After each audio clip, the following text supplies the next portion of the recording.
caption. Kalian tahu nggak caption apa? Apa ya bahasa caption itu penjelasan ya? Padannya nih apa? Nggak ngerti saya.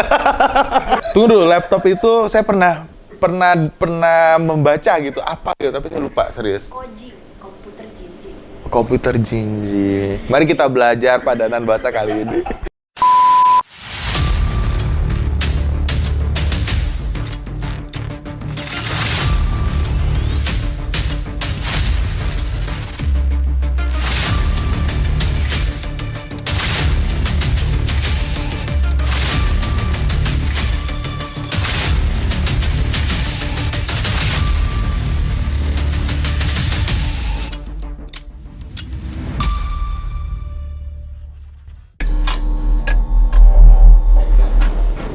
Halo kawan Ricci, balik lagi di YouTube channelnya Ricci Wijaya dan masih di segmennya Rich Talk. Kali ini spesial banget nih, kita masih ada di partnya dengan Kak Anissa. Hai Kak Anissa. Nah, kita balik lagi ke Anissa, tapi kali ini kita mau bahas mengenai budaya yang sudah kita singgung di part sebelumnya. Karena Kak Anissa juga beberapa waktu lalu mendapatkan predikat sebagai Duta Bahasa Jawa Barat. juara 2 untuk Duta Bahasa Jawa Barat. Bagaimana rasanya menjadi Duta Bahasa Jawa Barat? Senang sih ya, karena bahasa itu salah satu aspek yang aku take interest sejak kecil gitu. Bagian besar lah yang membawa aku jadi seperti ini sekarang. Bahasa itu. Kalau boleh sedikit cerita, dulu aku ingat banget waktu masih kecil itu umur berapa ya? SD, di sekolah dasar, kelas 4 SD waktu itu. Aku penasaran banget sama orang yang ngomong bahasa Inggris, Pak Ricci.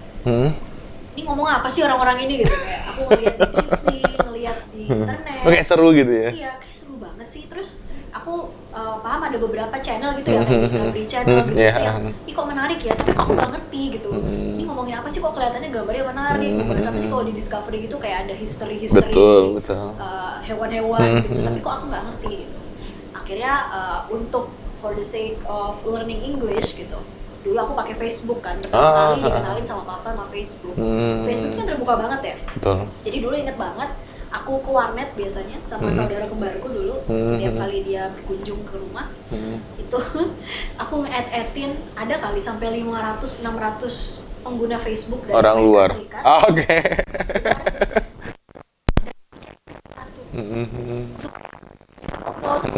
Dengan bahasa Inggris aku gitu. Ya gimana sih kalau di sekolah dasar kan masih kayak how are you gini-gini. Tapi karena aku nge-add-in mereka, itu kan muncul terus ya status berandaku. Lama-lama aku belajar gitu ngobrol. Oh ini slangnya ini loh, bahasanya kayak gini. Jadi itu menarik sih. Dari situ ngobrol mungkin ada sama 500-600 orang pas masih kelas 4 SD. Dan aku ngerasa, oh bahasa ini menarik ya gitu. Lalu suatu saat aku sempat buka YouTube, itu pertama kali waktu SMP itu buka YouTube, itu berprogres lah belajar terus.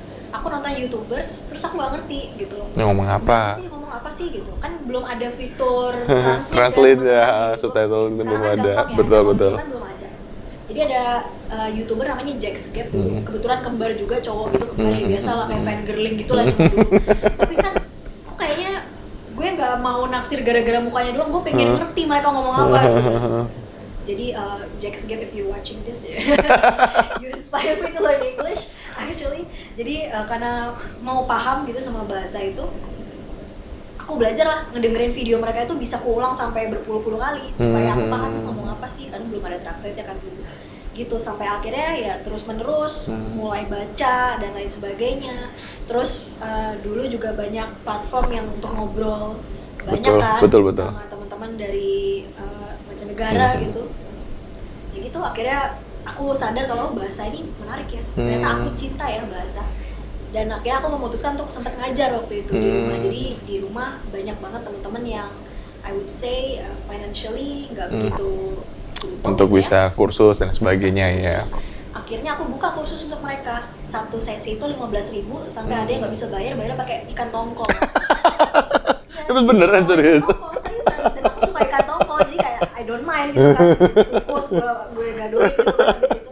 Tapi menarik sih, teman-teman ini banyak ceritanya di ABCDE gitu. Aku senang bisa membantu mereka. Dan ya sampai sekarang gitu. Masih tetap berlangsung ya? Tetap berlangsung, sampai akhirnya ketemu banyak teman dari luar negeri. Pacarku juga dari luar negeri sekarang. Jadi Oke. ternyata belajar bahasa itu benefitnya banyak ya, salah satunya ketemu Ayang. ketemu ayang gitu. Nah, tapi tadi kalau teman-teman yang ngikutin di part sebelumnya, Kak Nisa itu ada bilang kan kalau dia juga salah satu konsen startupnya juga bicara mengenai literasi digital. Dan itu sudah dilakukan sejak dia masih kecil loh. Maksudnya itu memanfaatkan yang namanya dunia digital tuh sepositif mungkin ya. Walaupun ketemu banyak yang aneh-aneh Ya pasti ada gitu kan. nggak terjebak di situ lah. Ditangkal aja kalau ketemu yang kayak gitu, ya pasti dipikirin. Ya karena poinnya kan kita mau yang belajar di sana. Sampai waktu itu ada juga sih ketemu sama bule gitu, salah satu orang di sana. Dia marah karena aku nulis di beranda pacarnya, ini curhat sedikit ya. Aku anak kelas 4 SD gitu kan. Dituduh. Tahu anak SD gitu. Dia anak SMA, jadi aku sistemnya tuh dulu nge-add-in dari temen-temennya gitu. Mungkin mereka ngeliat aneh nih orang gitu. Padahal aku dengan polosnya aku kelas 4 SD dulu ya pengen belajar aja gitu. Sampai dia marah-marah. Tapi ya udah aku ambil aja, oh gini tuh cara marahnya pakai bahasa Inggris ya. Ya udah. Positifnya gitu. Iya, kita copy caranya kalau lain kali ada kesempatan buat marah, bahasa Inggris, pakai kita itu. Logiknya anak kelas 4 SD tuh kayak gitu. Bisa nonton film lain sebagainya ya gitu. Jadi belajar, proses belajar. Dan ya itulah, alhamdulillahnya dulu bisa memanfaatkan itu ya. Betul.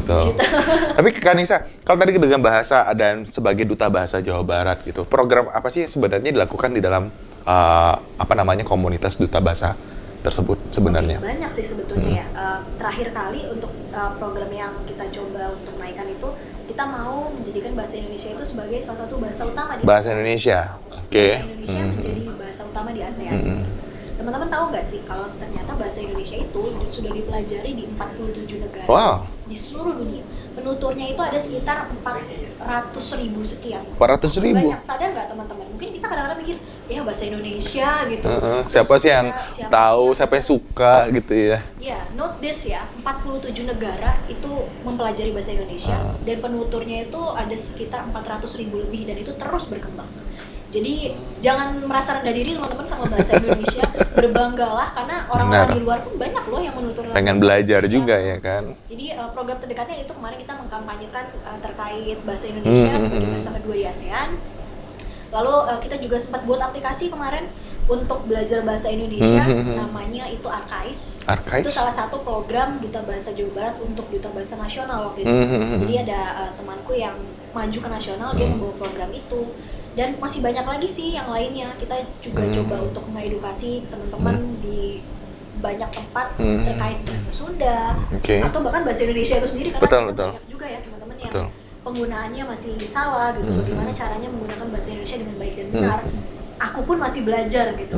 Kadang-kadang kita masih campur kode gitu kan, atau ya itulah masih dicampur-campur gitu. Tapi yang penting ya kita belajar gitu. Betul. Oke. Tapi Kak Nisa tadi kan bilang kalau misalnya bahasa Indonesia itu sedang salah satu programnya adalah campaign yang melakukan kampanye terkait dengan penggunaan bahasa, terutama nanti terkait dengan penggunaan bahasa Indonesia menjadi bahasa di ASEAN. Gitu. Saya nggak, tapi ini butuh di riset juga. Karena menurut saya kalau misalnya terkait dengan campaign, tingkat suksesnya itu relatif agak sedikit lebih kecil dibandingkan ada langkah konkret yang harus dilakukan. Gitu. Kita ambil contoh nih, kayak bahasa Korea Selatan. Apa yang membuat mereka bahasanya menjadi populer sampai dengan detik ini itu karena apa? Karena bisnis entertainnya kan, yang maju dengan begitu pesatnya. Nah, apa sih yang bisa kita lakukan kalau misalnya Kak Anissa sekarang mau jadi, kan sebenarnya udah lewat ya, tapi bisa aja nih, misalnya ada pertanyaan terakhir, apa program yang akan dilakukan oleh seorang Anissa sebagai duta bahasa untuk mempopulerkan bahasa Indonesia di dunia? Kebetulan ini salah satu pertanyaan yang aku dapatkan. Oke. Duta bahasa gitu. Oke. Kembali lagi ke teman-teman sekarang lagi ada di bidang apa? Karena banyak sekali as simple as this, ini aku jadi banyak banget teman-teman yang kerja di bidang bisnis mungkin, atau hukum, atau teknik yang itu bahkan ketika ditanya bahasa Indonesianya apa nih untuk istilah ini, itu nggak tahu. Jadi penting banget untuk kita tahu lebih ya, benar-benar. Jadi ketika ada orang dari luar negeri kerja di sini, ya kita paksa mereka untuk pakai istilah kita gitu loh, supaya mereka tahu ini loh istilahnya tuh ada. Itu salah satu bentuk promosi kita juga, dan itu konkret menurutku karena aplikatif lah ya di dunia kita sehari-hari. Atau mungkin teman-teman ada yang tahu Rich Brian, Nicky, Oh.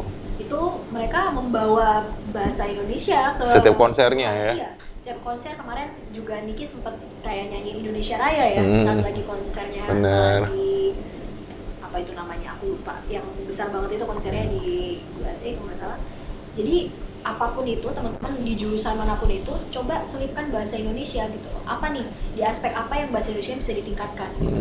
Ada temanku yang kerja di dia kuliahnya di hubungan internasional, itu dia membuat padanan untuk istilah-istilah, dia bikin buku padanannya gitu untuk istilah-istilah dalam bahasa Indonesia seperti apa gitu. Mungkin teman-teman yang di bidang teknik gitu, atau bisnis atau apapun itu, kedokteran, coba bantu di situ gitu. Kira-kira kalau dipadankan akan seperti apa, kita bawa diskusi ini ke tingkat yang lebih tinggi lagi supaya bisa lebih aplikatif gitu.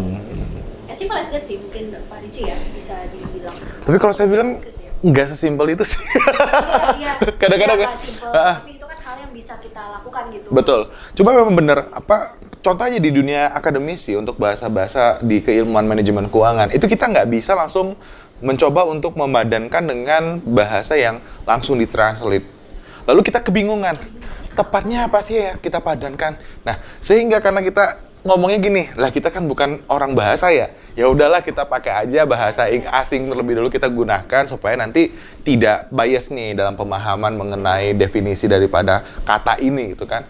Jadi sehingga tadi bukannya kita nggak mau nih untuk mencari tahu padu padannya yang tepatnya, kita bingung karena ketepatan untuk memadupadankan bahasa itu kan nggak gampang gitu ya. Itu emang tugasnya adalah orang bahasa, ahli sarjana dari ahli bahasa sendiri.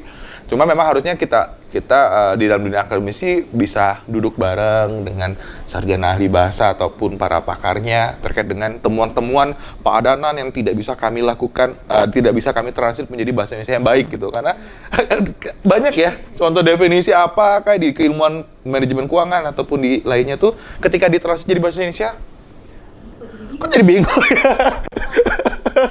Mungkin salah satu alasannya Duta Bahasa dibuka untuk semua jurusan Betul. supaya diskusinya tercipta lebih luas lagi. Sepakat. Teman-teman bahasa banyak banget ketika mau daftar itu, teman-teman di luar sana yang mau daftar Duta Bahasa pasti nanya, aku nggak dari jurusan bahasa gimana nih? Nggak apa-apa, justru itu jauh lebih baik lagi gitu. Betul. Karena nanti akan ada diskusi yang lebih lanjut lagi di situ. Betul.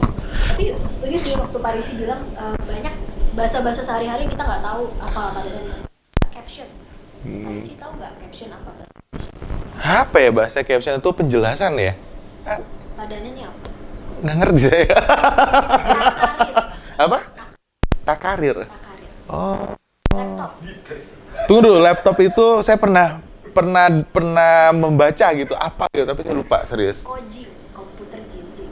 Komputer jinjing. Mari kita belajar padanan bahasa kali ini.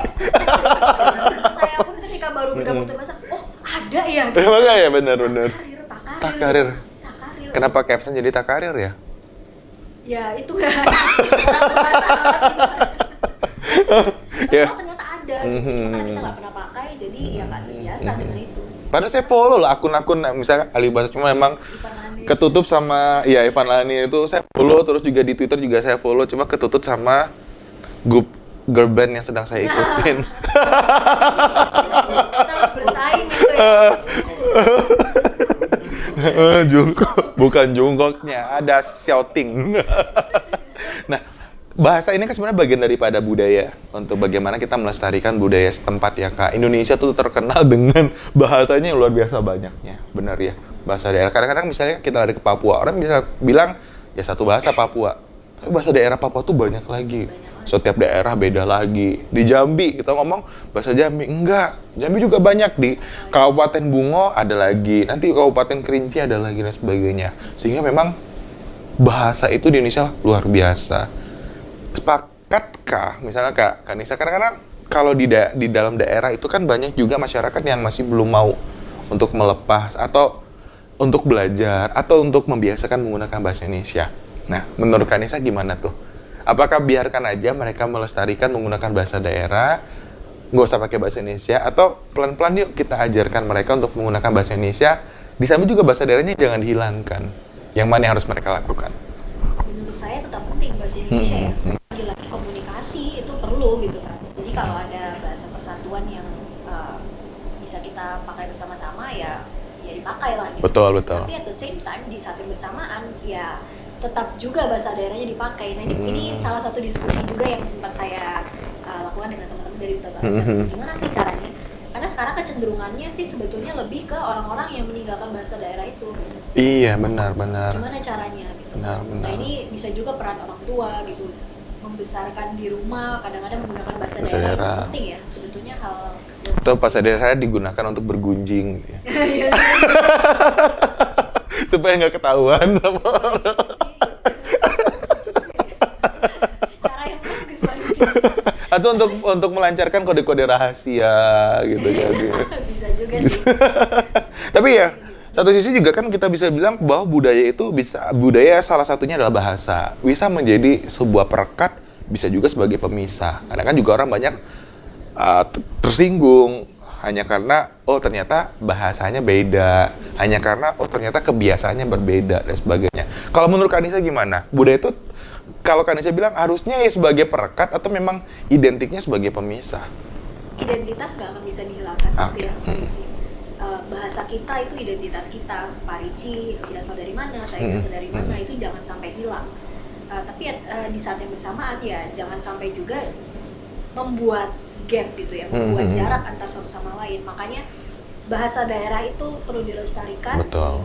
Bahasa nasionalnya, bahasa asing itu perlu, tapi bahasa Indonesia itu penting. Jadi kita harus belajar untuk menyeimbangkan sih di ketiga itu. Betul. Jangan sampai kita fokus ke bahasa asing aja karena global bahasa asing. Bahasa asing. Lupa bahasa daerah. Bahasa daerah ditinggalkan. Tetap menggunakan gitu. Jadi bahasa daerah bagaimanapun juga itu identitas kita, jangan sampai hilang. Bayangkan kalau identitasnya nggak ada, lalu kita siapa? Betul. Siapa sih kita? Ada sebuah riset kemarin kalau nggak salah ada mahasiswa kita yang mau ngangkat terkait dengan bahasa juga. Indonesia hampir ada beberapa terutama di bagian timur ada kepunahan penggunaan bahasa daerah. Oh banyak Pak Ricci. Iya kan? Iya. Itu angkanya nggak main-main loh, bukan cuma puluhan tapi ratusan. Iya. Setiap hari itu ada saja bahasa yang punah karena generasinya tuh yang generasi muda sudah benar-benar tidak menggunakan lagi. Sementara ya mohon maaf yang generasi tuanya kan sudah masih ada keterbatasan usia dan sebagainya. Itu gimana tuh Kanisa? Harus diangkat sih ya Pak Ricci ya. Sebenarnya satu keluarga itu juga penting sekali sebetulnya dalam mensosialisasikan bahasa dan lain sebagainya itu penting sebetulnya. Kita pakailah dengan anak-anak kita gitu, dengan saudara-saudara kita. Ketika kita pulang kampung gunakanlah bahasa daerah gitu. Betul. Ketika kita ke tempat kerja ketemu yang satu kata ya gunakan aja nggak apa-apa gitu. Tapi jangan sampai hilang gitu ya, karena sedih ya. Iya benar. Ketika bahasa itu hilang, kadang ada beberapa komponen budaya lain yang hilang juga. Iya, karena tidak bisa diartikan, ditafsirkan.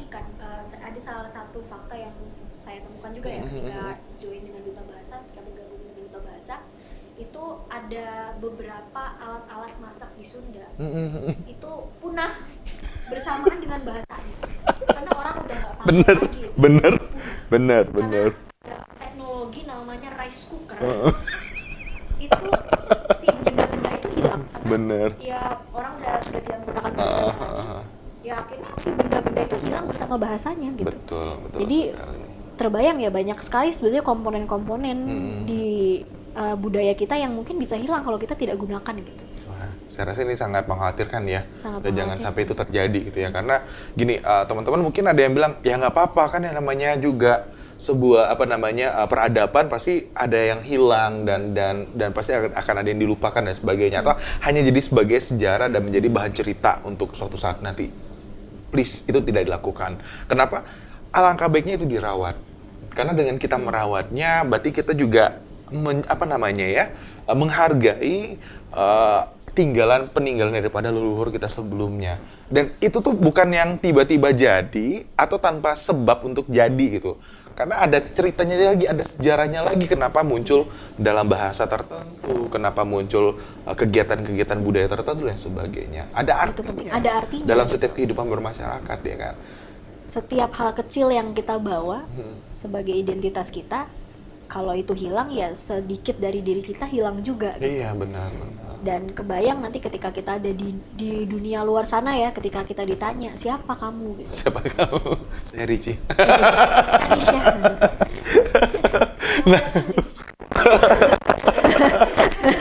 Nah, Kanisa, kalau kita bicara tadi mengenai budaya, Kanisa juga tadi udah state dia punya kekasih, Ayang.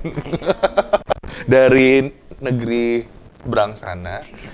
Ada nggak sih culture shock yang terjadi, Kanisa? Kan orang Indonesia identik dengan budaya timurannya. Benar. Dan banyak sekali, ibarat kata bukan pengekangan, tapi ada hal-hal yang memang harus diperhatikan, budaya-budayanya gitu ya. Banyak sekali dan tiba-tiba Kanisa harus bersosialisasi secara intens nih dengan kekasih yang di sebelah sana. Itu gimana tuh culture shock yang terjadi dan responnya Kanisa seperti apa? Bicara culture shock ya sebetulnya bahkan dari saat itu culture shocknya tuh udah lumayan kerasa di situ. Gini ya, tapi mungkin karena sudah dari kecil itu aku coba membuka diriku dengan budaya yang berbeda itu, tetap kaget. Tetap kaget itu nggak membantu sama sekali teman-teman. Nggak ada ini aku ngomong kayak gitu sebetulnya. Tetap kaget gitu.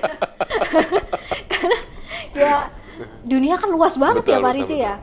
Dan budaya nggak cuma 1, 2, 3 gitu, banyak banget. Dan ya itu culture shocknya banyak banget ketika bertukar informasi dengan si Ayang itu ya gitu. Ayang kan tanda kutip. Dia nonton ya, halo. Pasti dia nonton, dia nggak ngerti. Biarin.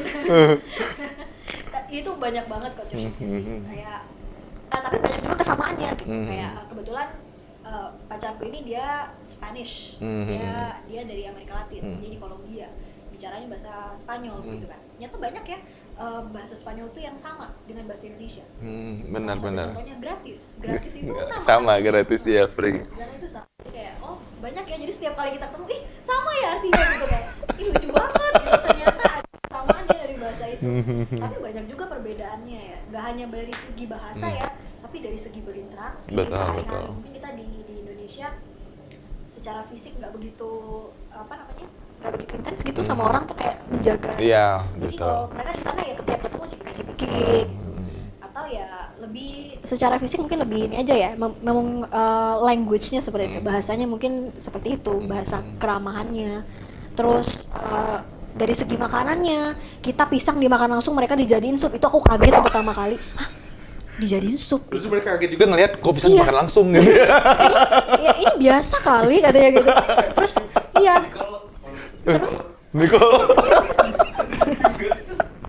itu satu, itu yang lucu. Itu bagian dari budaya kan dari makanan. Betul. Itu pisang dijadiin sup, terus kata aku, gimana rasanya pisang ini biasa kali di sini. Terus saya lah datang makan bubur ayam pakai sate usus. Di situ kayak crazy. Ada sih ada sih orang di sini yang suka makan kayak gitu, cuma nggak umum gitu kayak. Yang lucu lagi, lihat kamar mandi. Kamar mandi kita umumnya di sini kan ya bak mandi, ada kloset. Kalau basah semua kan. Iya kan? Betul. Dia shock juga ya. Kamar mandinya kok kayak gitu? Basah semua dong kayak gitu. Kenapa? Biasa kali ya gitu. Orang tuh dipisah kayak gitu, dikasih sekat kan. Jadi hal-hal kecil itu aja kayak lucu ya perbedaannya gitu. Jadi saya nyeker kemana-mana gitu, Indonesia gitu kan kayak nyeker, manja segala macam. Kamu pakai sendal kayak di rumah gitu, kayak ngapain rumah gue bersih gitu kan. Bersih tahu dari mana kalau bersih, akhirnya bersih dan sebagainya kan. Iya, budaya. Iya benar-benar. Akan selalu kaget pasti kalau ketemu budaya baru, tapi menarik. Jadi jangan hanya di garis bawah ini perbedaannya aja gitu. Kesamaannya juga banyak ya. Banyak, kayak misalnya kita lihat ada di Indonesia tuh ada juga budaya topeng. Iya betul. Ternyata di Cina juga ada loh budaya topeng. Benar.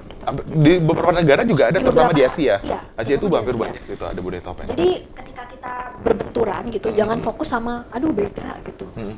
Enggak atau langsung menolak atau apa gitu. Lebih fleksibel aja kali ya untuk menerima mau tidak, tapi minimal kita tahu dan kita nggak judge dan tidak langsung ignore.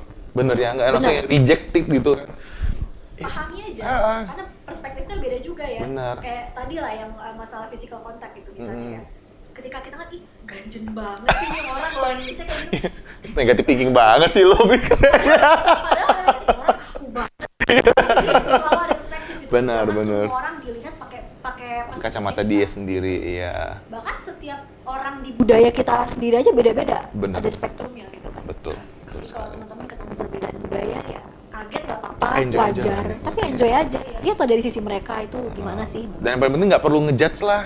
Bahwa budaya mereka jauh lebih buruk atau jauh lebih baik gitu. Kita paling beradab, kita paling berbeda enggak juga. Kan tujuannya kan kita pengen bersosialisasi. Kita ingin mencari keluarga baru, teman baru gitu, saudara baru kan ya. Tujuannya apa sih? Benar. Mau perang ya udah ribut aja. Ribut gitu. aja sekali. Memang tujuan itu ya udah. Kita nggak mau perang dong, kita mau kolaborate. Benar, Kita mau benar. kolaborasi dunia. Zaman sekarang masih bentrokan aja yang dicari mau dibawa kemana gitu. Iya. Apa sih yang dicari? Karena kita bicara mengenai sustainability itu bicara mengenai people-nya, planetnya, profit-nya, lalu bicara mengenai peace, Peace-nya. sama satu lagi tadi kira apa? Partnership. Partnership. Nah, itu yang harus kita tekankan. Jadi kolaborasi ngomongnya kan. Kolaborasi dan kita nggak akan bisa berpartner, orang nggak akan bisa berkolaborasi kalau kita Emosi, egois, emosi, dikit-dikit pride, marah. nggak apa-apa punya kebanggaan terhadap budaya sendiri. Tapi kalau soal tujuan itu Iya lah, karena kita belum tentu menjadi yang paling baik atau yang terbaik gitu kan. Karena jangan menghakimi. bener, itu yang paling penting, jangan menghakimin teman-teman. Hah, seru sekali kalau ngobrol sama Kanisa. Tapi nggak terasa Kanisa udah hampir 10 jam, belum ya? Terima kasih banyak Kanisa sudah hadir. Banyak sekali pesan-pesan juga buat teman-teman anak muda di sana untuk peduli dengan lingkungan, peduli dengan sesama. Karena teman-teman hidup itu cuma sekali kata Kanisa. Berikanlah manfaat. Kalau sudah berikan manfaat ke diri sendiri, yuk kasih manfaat untuk orang lain di sekitar kita. Karena With yourself, kalau sudah sebarkan cinta. ya benar. Karena ketika kalian melakukan itu, ada kepuasan yang tidak bisa dibayarkan dengan materi. Bener kan saya? Dan itu akan menjadi warisan yang akan dikenal oleh banyak orang. Dan insya Allah menjadi doa untuk kita seterusnya. Baik, Cinta, teman-teman, sebarkan cinta. sebarkan cinta lebih banyak lagi. Tapi jangan kasih PHP. Terima kasih banyak Kak Nisa sudah hadir di YouTube channelnya saya. Sangat menginspirasi sekali. Kalau teman-teman tertarik nanti untuk mengundang Kak Nisa lagi kita bahas yang lain, ketik di komen aja, nanti kita invite lagi Kak Nisa untuk datang di YouTube channelnya Richie Wijaya. Terima kasih kesempatannya Pak Richie. Dengan senang hati. Mungkin ada closing statement yang mau disampaikan kepada teman-teman? Silakan. Closing statement. Yes. Tadi sih, kesini ya. Ya, sebarkan cinta teman-teman. Mulai cintanya dari diri sendiri. Apa yang bisa teman-teman lakukan buat diri teman sendiri sehari-hari supaya teman-teman jadi lebih baik lagi. Setelah itu baru sebarkan cintanya ke lebih banyak orang lagi. To make a better place. Oh, Ih, keren. Ya, itu yang harus teman-teman ingat. Apa yang disampaikan oleh Kak Nisa barusan. Terima kasih Kak Nisa. Baik teman-teman, terima kasih yang sudah melihat dan menonton, menyaksikan YouTube channel ini, konten ini. Kalau misalnya kalian suka dengan konten ini, silahkan klik like. Dan kalau kalian merasa konten ini bermanfaat bagi banyak orang, silahkan di-share kepada teman-teman dan keluarga lainnya. Dan jangan lupa di-subscribe. Please supportnya. Terima kasih banyak dan sampai ketemu di segmen-segmen berikutnya. Saya Richie Wijaya pamit undur diri. Bye-bye.